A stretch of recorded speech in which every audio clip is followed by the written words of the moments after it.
Hi, this is Reading the Bible with me from A to Z, a project I'm doing for myself, for my children, and for anyone who wants to listen. There's a certain power that comes with reading the word out loud. It says in Romans 10:17 through 18, "Consequently, faith comes through hearing the message, and the message is heard through the word about Christ."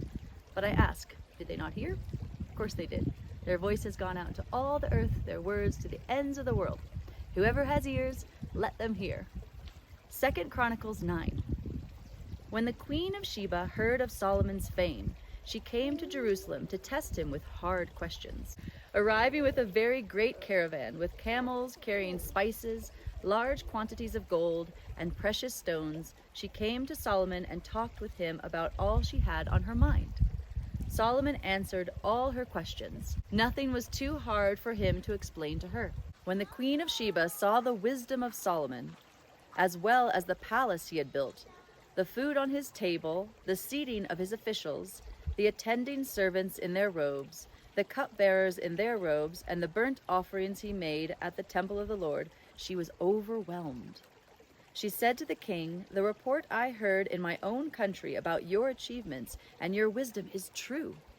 But I did not believe what they said until I came and saw with my own eyes.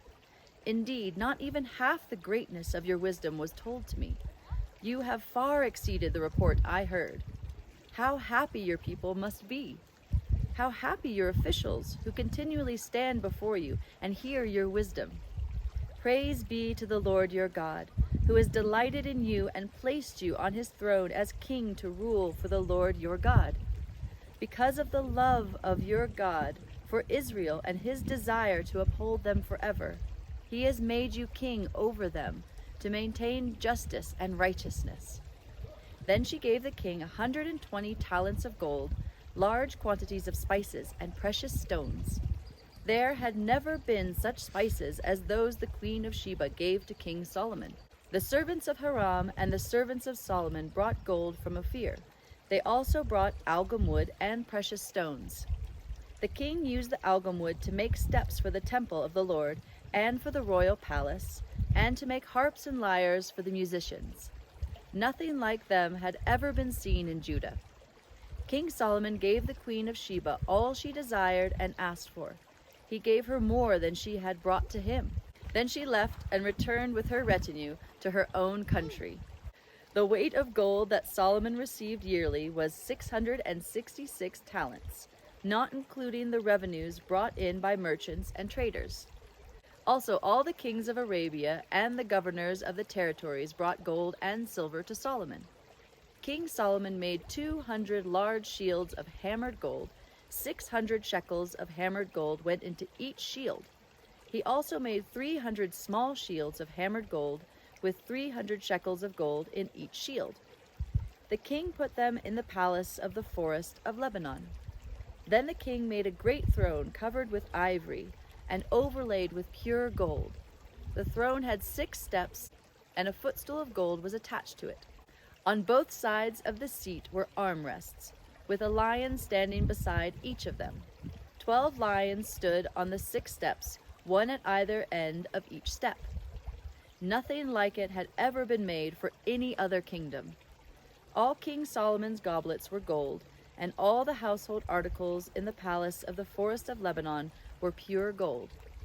Nothing was made of silver, because silver was considered of little value in Solomon's day. The king had a fleet of trading ships manned by Hiram's servants. Once every 3 years it returned, carrying gold, silver, and ivory, and apes and baboons. King Solomon was greater in riches and wisdom than all the other kings of the earth. All the kings of the earth sought audience with Solomon to hear the wisdom God had put in his heart. Year after year, everyone who came brought a gift, articles of silver and gold and robes, weapons and spices and horses and mules. Solomon had 4,000 stalls for horses and chariots, and 12,000 horses, which he kept in the chariot cities and also with him in Jerusalem. He ruled over all the kings from the Euphrates River to the land of the Philistines as far as the border of Egypt.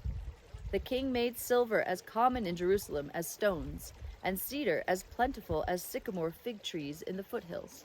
Solomon's horses were imported from Egypt and from all other countries. As for the other events of Solomon's reign, from beginning to end, are they not written in the records of Nathan the prophet, in the prophecy of Ahijah the Shilonite, and in the visions of Iddo the seer concerning Jeroboam son of Nebat? Solomon reigned in Jerusalem over Israel 40 years. Then he rested with his ancestors and was buried in the city of David his father, and Rehoboam his son succeeded him as king.